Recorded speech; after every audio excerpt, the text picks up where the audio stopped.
Tonight we're looking at Ephesians chapter 6, verses 1 through 9. So if you'd like to turn there, you can be getting to that where we'll be speaking this evening, where we're going to be studying about and looking into. The book of Ephesians, been in this for all the fall. And a lot of it, we began seeing where we are in Christ, the position we have in Christ and what he's done for us and who he is to us. And we're challenged that because of his greatness and because of his perfection of the salvation he's given to us, because of the person he is, because of the fact that he's able to do far exceedingly above and beyond what we can even think or imagine, we're challenged to live worthy of that. We're challenged to pattern our life after him as much as we can. He is the bar, not Michael or even Paul or Peter, Elijah, Moses. They're not the bar. They're far under the bar. Jesus is the bar. And sometimes in your life you may go through a struggle and a situation and a time where people hate you and they talk about you, and or that maybe you're in a situation where you're very disappointed, you've been rejected. I don't know what you're going through at times, but sometimes God, and I want to say this, God permits us to suffer a little tiny bit, so maybe we get an appreciation of what Christ went through, sometimes. And what better thing to do is to be able to turn the bad stuff in your life around and say, well, Lord, let me understand a little bit of what you went through. If you would take the suffering of Christ as an iceberg, ours might be an ice cube. But oftentimes, we're in situations where we don't understand, and let's see what maybe God wants us to see something about Christ in us. But anyway, the last time we were together, Pastor Mark and Miss Lynn talked about we're gotten into the place where if we're going to live worthy of the call, we're going to live worthy of Christ, then it starts really right here at home. Love your neighbor as yourself doesn't begin when you leave your house. It should start with the neighbors right there under your roof. Okay, so tonight we're getting into the situation of two things we're going to look at: parent-children, or children and the parent situation, and then in that context, the servant and the master, or the employee and the employer in our context today. So that's where we're going. What I'm going to do first is just read the 9 verses we'll be going over, and then we'll go back and unpack it verse by verse. Well, tonight the verses we'll be looking at are: children, obey your parents in the Lord, for this is right. Honor your father and mother, which is the first commandment, with a promise. And here's the promise: so that it may be well with you and you may live long on the earth. Fathers, do not provoke your children to anger, but bring them up in the discipline and instruction of the Lord. Serve those who are your masters according to the flesh, with fear and trembling and sincerity of your heart as to Christ, not serving when eyes are on you, but as pleasing men, as the servants of Christ, doing the will of God from the heart, with good will doing service as to the Lord and not to men, knowing that whatever good thing any man does, he will receive the same from the Lord, whether he is enslaved or free. And masters, do the same thing to him, no longer threatening, knowing that your master also is in heaven, and there is no partiality with him. So tonight, continuing on the situation, and really what we're looking again is the natural way God set up things on this planet. Is there's very few relationships that there isn't someone who has, and I'm going to use the word accountability, that goes along with the word authority. But oftentimes when we hear the word of authority, we misunderstand what that means. We look at it from the worldly standpoint of authority. And oftentimes authority, in a worldly way of looking at it, is dictatorialism, isn't it? It's like, But I will tell you this: there is never an opportunity as a Christian, no matter your authority, God never gives us a right to bully. Whether you're a parent, or you're a cop, whether you're a teacher or a principal, a father, a husband, there is never, in the authority that Christ gives the church, that's not what authority is all about. In fact, if there is no accountability, you have no authority. If you're not accountable for me, you have no authority over me. Does that make sense? And so in the relationships we're looking at tonight, and we may look back to what we thought about 2 weeks ago, there is a relationship where there is an authority, there's a role of accountability before God to lead. And therefore, there's an accountability before God to follow. And tonight we're talking about children. I had no problem following my dad. That was the easiest thing I ever did. He made sure of it. I had no problem. Plus, I did respect my father. He was a good dad. But I had no problems listening to Pete Oliver. He was my pop. He's in heaven now.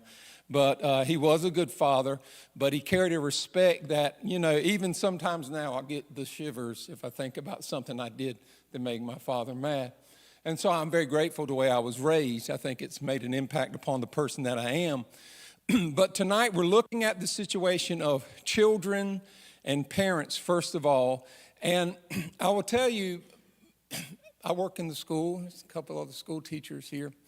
Pastor Mark made a point in a sermon a few weeks ago when he was teaching back in the 90s, almost 30 years ago, how he was flustered with the world he was seeing as represented in the way young people showed respect, the way young people responded to him. And he made the point in the sermon that he determined that he was going to be a good parent and raise his kids so that they would show some respect for authority.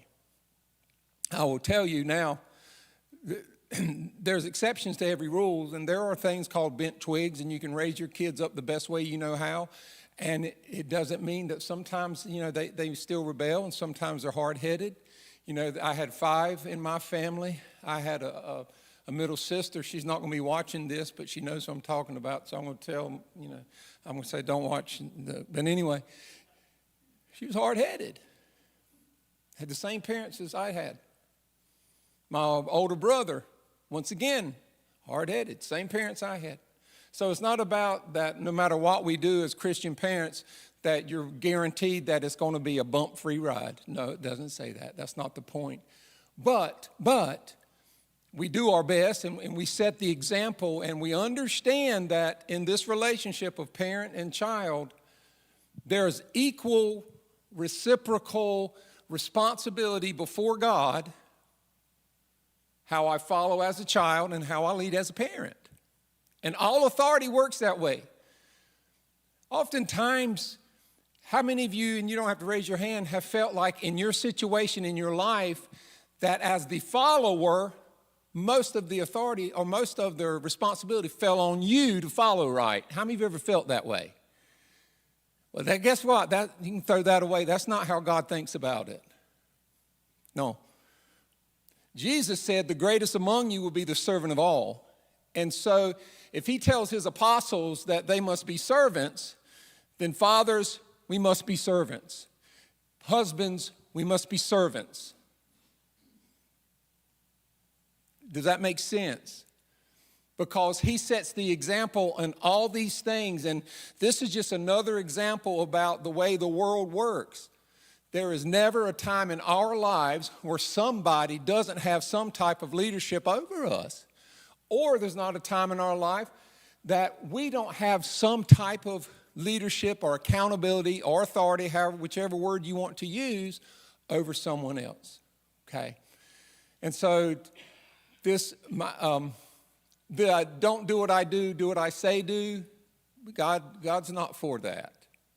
He just isn't. That was how I was raised, but that's not how God ever intended it. Does that make sense? That's not where we are in this. If I'm going to be a child, and if I'm going to be pleasing to God, I'm going to obey my parent. And as a parent, if I'm going to be pleasing to God, I'm going to be an example. And I still think that the standard of Christ is servanthood. The standard of Christ is humility. I've had to look at my kids in the face and go, I'm so sorry. I've shared that. I've had to do it at school with students. I've done that before. I'm sorry, I blew that. I don't care what you do. I care what I do. Because I'm held accountable for me. I'm not held accountable for Daryl. I'm not held accountable for anybody else in here. I'm not your pastor. But I'm held accountable for me. And so, as my kids are all grown and they all live on their own, 3 of them are married and 1 of them's not. So I'm kind of in the backside of this. But tonight, looking at this situation, it just kind of sets this example of the way my children look at authority oftentimes is the same way they look at me. If your kids don't respect you, they're definitely not going to respect that cop or that teacher or that principal or that whoever else. And I will tell you this, most of what children learn, and going back to what Pastor Mark said that week about raising his kids after being a teacher and how kids didn't respect. There are exceptions, but most of that's learned right at the house. Most of that's learned right at the house. And so tonight, here's what I told my children, and I got this from my mentor. I told my kids when they were growing up, if you see me do it, if you hear me say it, go right ahead. Because I was not going to be the don't do what I do what I say do parent. Because as good as my family was, that's how I was raised. And guess what? God holds me accountable how I raised a child, and he holds the child accountable how they follow. But it's reciprocal, it's equal. As I said, no authority gives anybody the right to bully at all. No matter who you are, you never have a right to bully. Does that make sense? Jesus expects Christians to lead the way he would lead. And so that's what we're going to see tonight, looking at this situation and getting back up into verse 1. It says, children, obey your parents in the Lord, for this is right. It just means it's right. It's morally and ethically correct to obey your parents. And I did have good parents who took me to Sunday school, so they weren't asking me to do illegal things and ungodly things. God help those kids who are in that situation, because guess what? There's some out there that have that. But for the most part, and where we are tonight, it is just right and good for for children to obey. And Paul says it's the first commandment with a promise that your days be long on the earth. We're not talking about the 10 commandments, but every one of those commandments speaks to the sacredness of whatever it's talking about.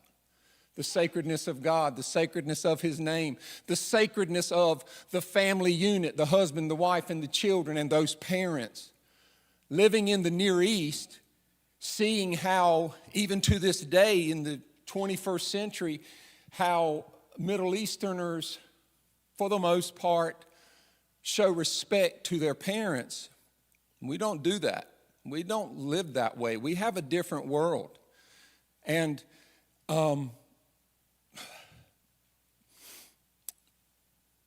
walking into a home, and you walk in, and the first picture you see is the patriarch of the family, whether he's a grandfather or a father or whoever he is, and just the respect that he gets. I have a good friend of mine, he's a Lebanese man, and all he had to do to his children was this. He didn't have to say nothing, didn't make a face, and things just stopped. It got different, And he wasn't mean. He wasn't a mean guy. It's just a level of respect. It's a cultural level that I think is dissipated here in the West. I've been out in public and listened to little kids speak to their parents, and I'm like, man, if I said that, I would have gotten drug out by my ear, But so there's this command here, and think about it. Paul's speaking here to children. Obey your parents. I have a cousin who is 65 years old, and his mother's very weak, and he takes care of his mother. And he was a guy he went through some difficulties in his life, but I watched how he honored his mother and father. And I watched this happen in his life, just the amount of blessings he's had in his life over things. And I've talked to my family about it. I said, that's because you look how he's treated his parents, just that level of respect and honor and really submission in a way. And he was an adult. So we see God following through with this honor your mother and your father. It is right. It's religiously right. It's ethically right. It's morally right. It's pleasing in the sight of God that you, one, can obey your parents. He's going to give the parents the same responsibility here in a moment. But verse 2 says, honor your mother and father, which is the first commandment of promise, so that it may be well with you and live long upon this earth. You know, if you were to, how many's ever read the book, The Love Languages, 5 Love Languages? God's love language is obedience. And I think there's one reason he put it here in these 10 commandments here, because once again, if you don't have any respect for authority, if you don't learn it at home, the whole system breaks down. The most important thing in our country, the most important thing in this world is the nuclear family. Why does the devil hate it so much? Why does he want to tear it apart? Because as the family falls, so does the culture. I live through it. I see it every day. You work with DSS, you saw it every day. When families fall apart, the culture falls apart. If you respect your father and your mother, you have no problem respecting any other area of authority. That if you don't respect them, the rest of it falls apart. And I think that's one of the great reasons God stuck this in his word about loving, honoring your mother and your father. Verse 4 says, and here's the other side of this, fathers, do not provoke your children to anger, but bring them up in the discipline and instruction of the Lord. That's why I told my children, if you hear me say it and see me do it, you can do it. Because God sees, and he holds us accountable. There's always an equal in the sight of God. I think sometimes, as I've said it before, oftentimes the pressure goes on the follower. Don't be rebellious, don't be rebellious, don't be rebellious. But in the sight of God, there's equal amount of pressure put on the leader. And here he says, there's another translation that says, don't exasperate your children. Don't be so difficult that nothing's ever good enough. That they're just tending to give up because no matter what I do, it's never enough. You know, and as I said, I have known people who grew up in the same house, 5 of us, and all 5 of us are different the way we try to live and express ourselves. I tended to be a little less hard-headed and yes, sir, and no, ma'am. You know, maybe it was my birth order, don't know. And so there are bent twigs and there are rebellious children. But once again, God just asks us to do our part as parents, to do our best. You know, people are complex, and this world vies against their attention, and I understand that too, because I had my moments in my life where when I got away from home, the words of my mom and dad fell out my ears for a time. But once again, it's each person doing their position, doing their part. Kids obeying as best they can, even if sometimes, Dad, it doesn't make sense. And fathers being the best example you can, mother, the best example you can be in your situation. We live in a broken world. Things break all the time. And there's some things we can't help. But with everything within us, we do our best, one, to be the best child we can be. We do our best to be the best parent we can be, knowing that in the sight of God, there's an equal amount of authority. There's equal amount of responsibility. There's equal amount of accountability in these relationships, whether it's husband and wife, parent, child. We're going to see remote bosses and employees. You know, there is a rebellious spirit in this world that is matched at any point in time I think we've ever lived, at least for me. You ever know what the Bible calls the Antichrist? The man of lawlessness. Have you looked around lately? Are we not living in an age where laws become something that's a suggestion? So, well, don't worry about it. Just that's the law. Who cares? But once again, we have to do our part in this equation because God does keep us accountable to what we do. Parents are accountable to the Lord as well as the children.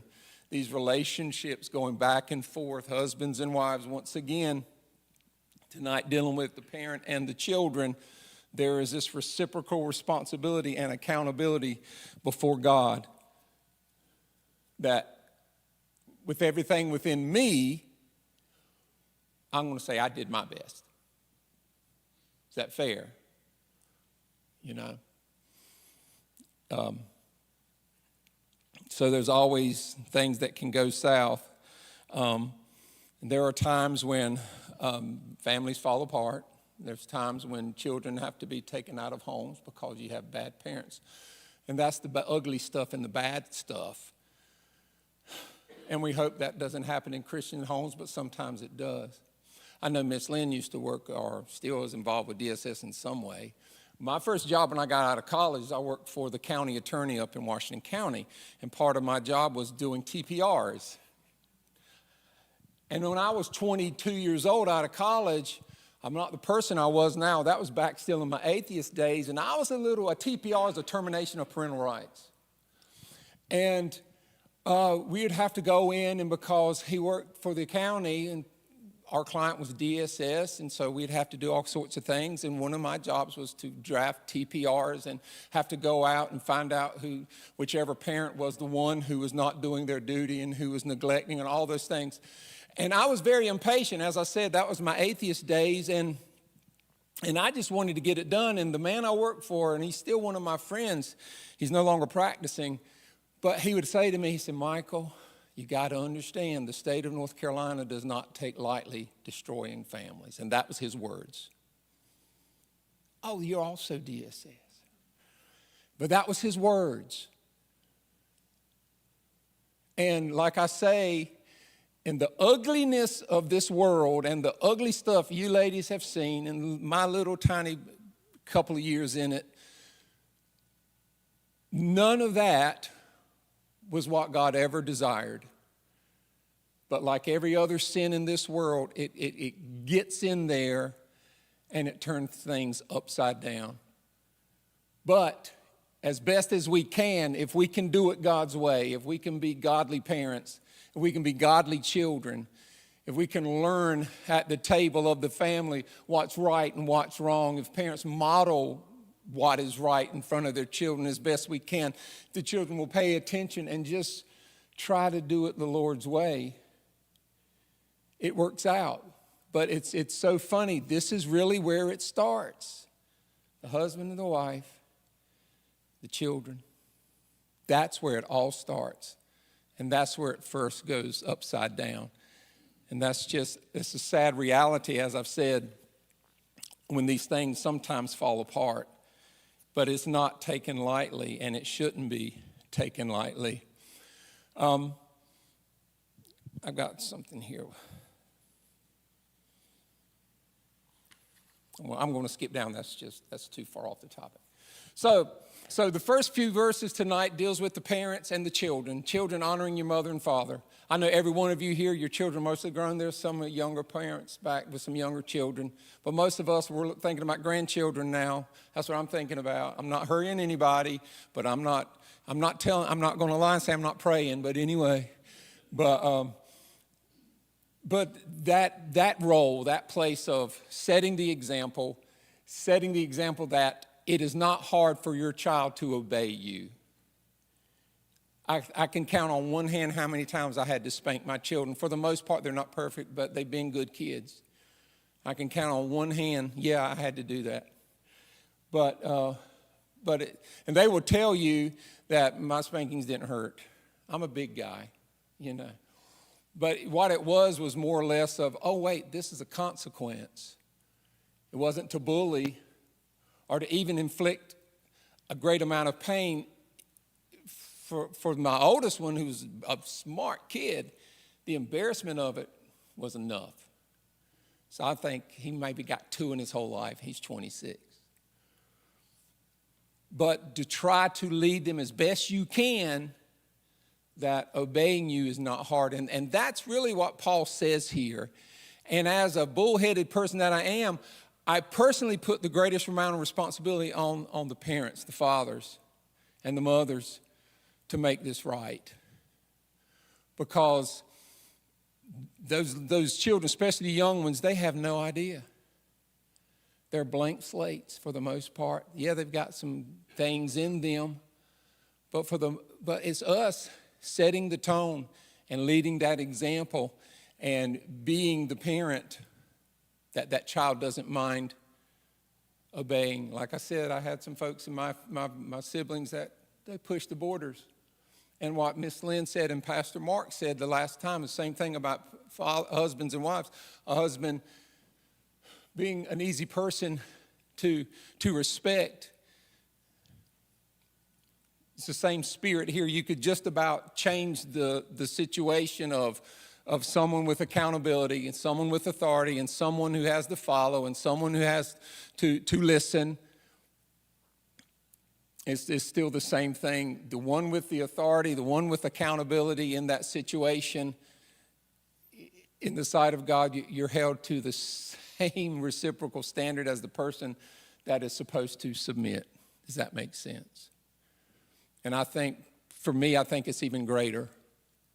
I think there's a greater responsibility to the person leading to be the example God wants them to be. Verse 5, we're getting into the servants and the masters. And in our culture today, this would be, employer and employee, the worker and the boss relationship.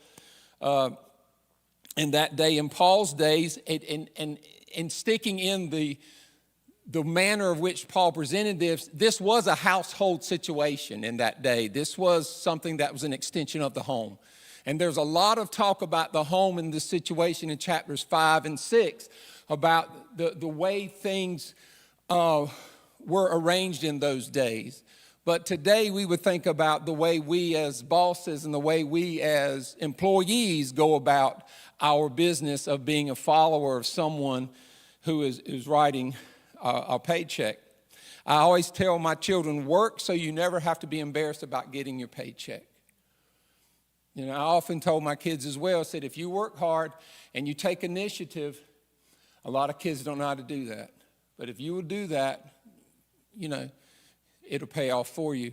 Show respect to your boss man like you would show respect to me, a boss woman. And so we're getting into this situation of work and of how we are to behave as Christians.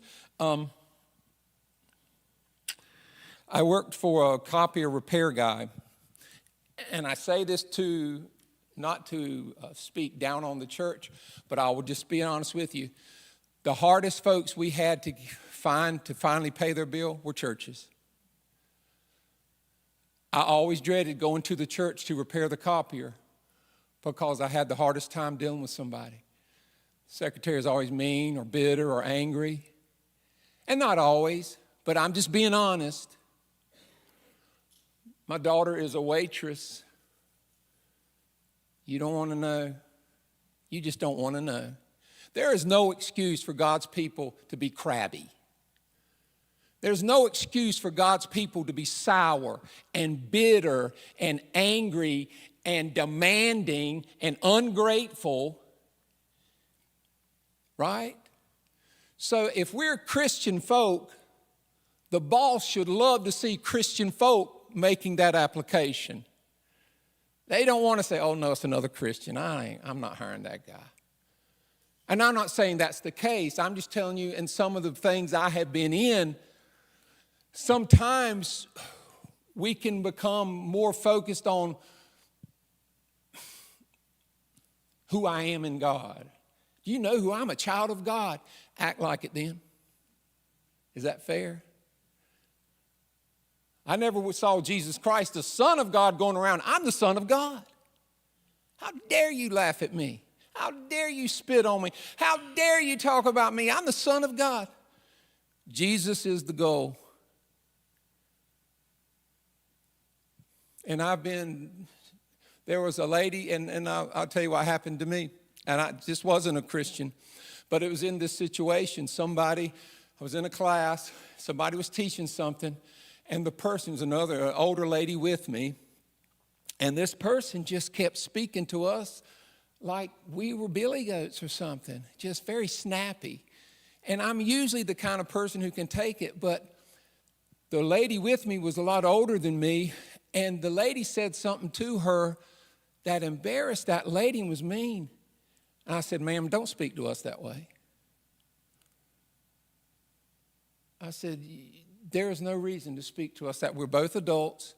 We've got to learn this. We've got to take this test and pass it. But you're not helping us pass it because I'm nervous as she is. And the lady was kind of taken back that I stood up for us. I guess in the world, you're not supposed to do that, but it's just no excuse.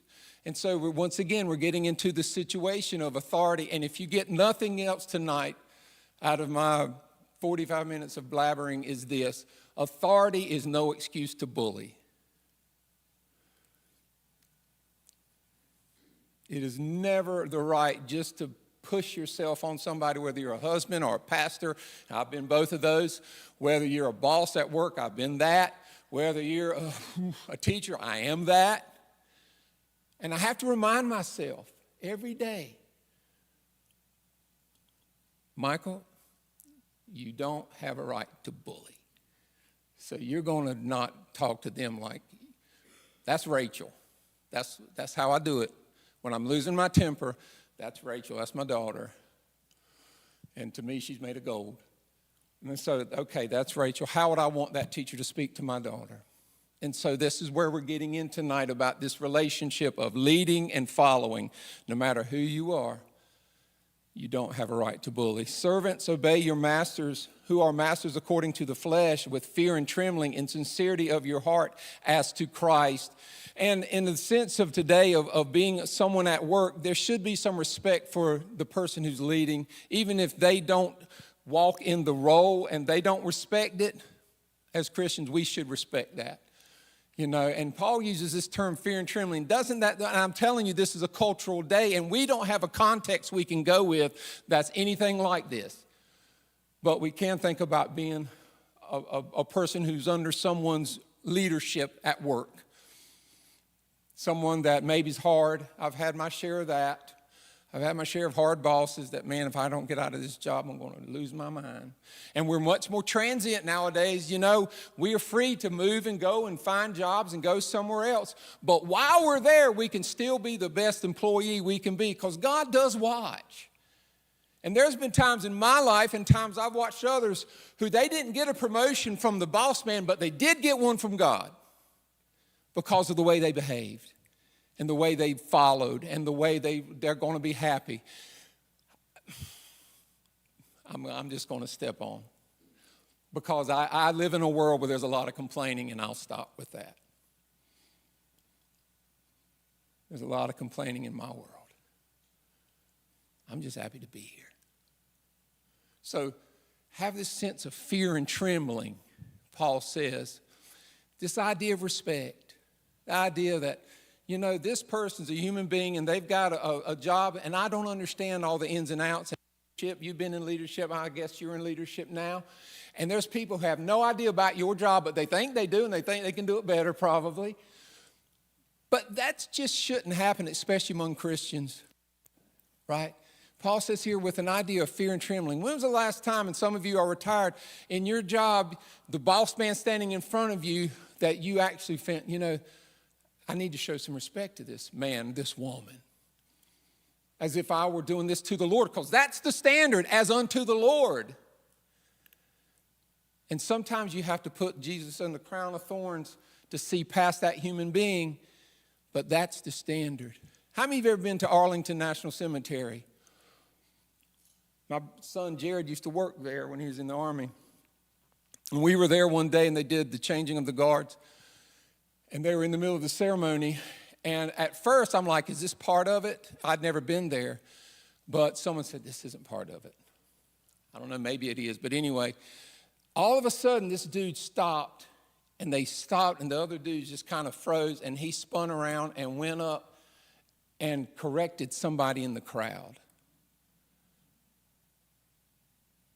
You're not showing the respect. I don't know what they were doing, but he stopped and turned around and confronted somebody in the crowd about not showing the respect that required. I'm thinking, man, you want to come to my classroom? You know? And this is hanging the hay kind of high, but respect. Maybe not to that degree because you're in a workplace, but respect. How do we Christians show respect for people, whether it's the judge in the court or the highway patrolman or whoever? How do we show respect as unto the Lord? There's been times in my life where, you know, maybe it's happened to you. Someone's not talking to me in 5 years, and all of a sudden get around a bunch of other folks and want to start talking to me. I'm like, well, why now? You know, why now?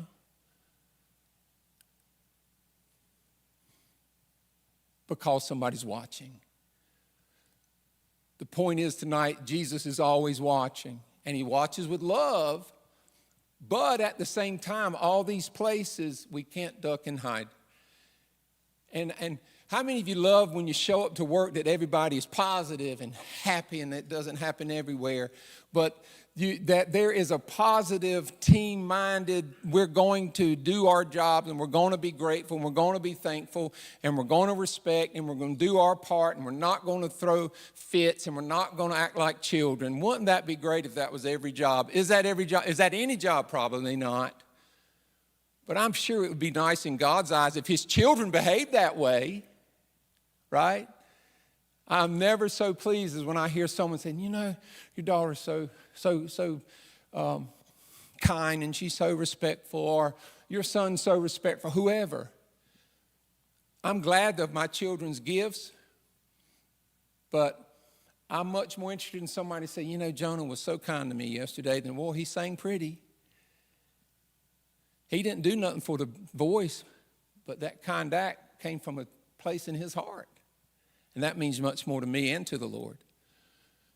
And that's just kind of where we are in these verses, is just behaving as if we are doing this to God. Working as if we are working to the Lord.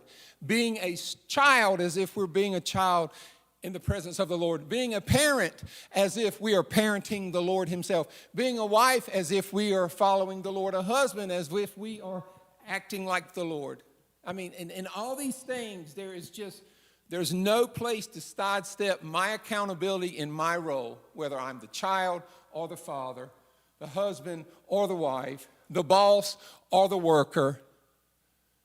Both of them are equally held accountable in God to do it your best as if you're doing it to me, because you really are. And so that's kind of the place we are tonight. And he says in verse 6, not serving when eyes are on you, but as pleasing men as the servants of Christ, doing the will of the heart of God. Verse 7, with good will doing services as to the Lord and not to man.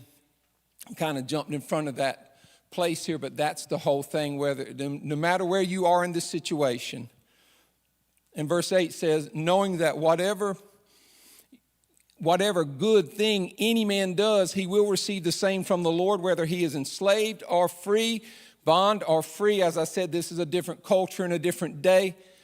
And masters do the same things for them. Bosses, the same things for them. No longer threatening, knowing that your master also is in heaven, and there is no partiality with him. I just think it's fair in this world that you cannot have a successful unilateral relationship. Because relationships means two and unilateral means one. And there have been situations when there's been a one-way street, and God, that's sad. But as we're saying tonight, as best and as much as within you and within me, I'm going to do my part. I'm going to do my part. It's a sad thing when, as we've said tonight, when there's a knock on the door and some social worker comes in because you've neglected and abused a child and that's a sad reality. That is a sad day. And that's not what I'm talking about tonight. And this is not about women who've had to run for their lives. This is about in the normal flow of, as normal as a family. I say that funny because every family's kind of messed up. But, as normal as a family we can have in our place, be the best husband you can be, the best wife you can be, the best child you can be, the best boss you can be, the best follower you can be, the best policeman, whatever it is. As if your audience is that one man on the cross, Jesus Christ. I don't know any other way to put it. And knowing that, if nothing else, hey, I might not please this person, but I can please Jesus. Any comment or thought about what we were looking at this evening?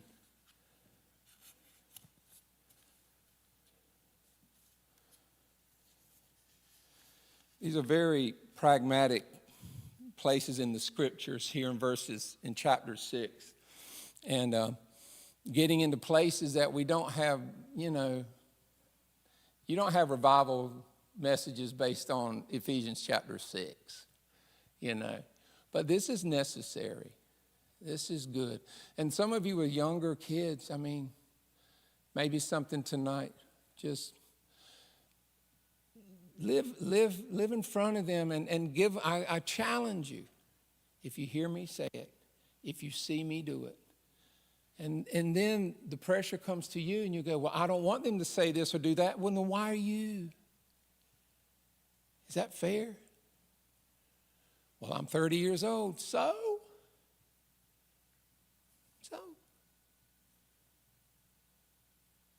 Any comment or question, anything?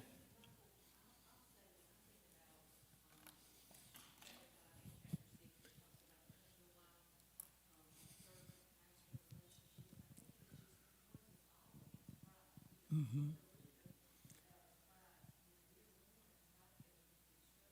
Yep.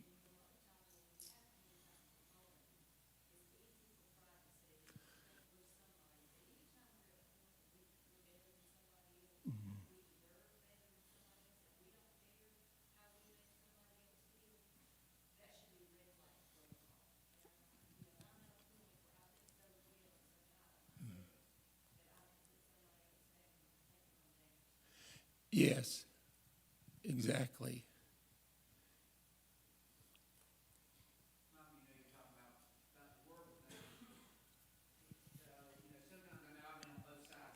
Yeah.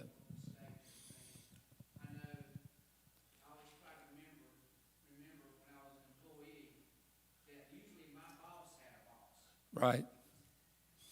And take into consideration that your boss probably has a boss, and they're receiving pressure because the boss has probably got a boss. Mm-hmm. Ultimately, it's the bank and everybody else. But the point is that I remember one time just trying to talk to people in Raleigh, which is interesting.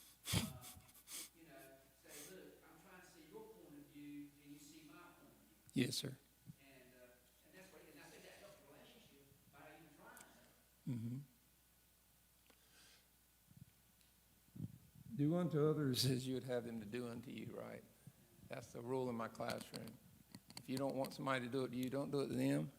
Don't say it, don't think it, right? And so understanding these things wherever we are in our life, and just like Miss Lynn had pointed out during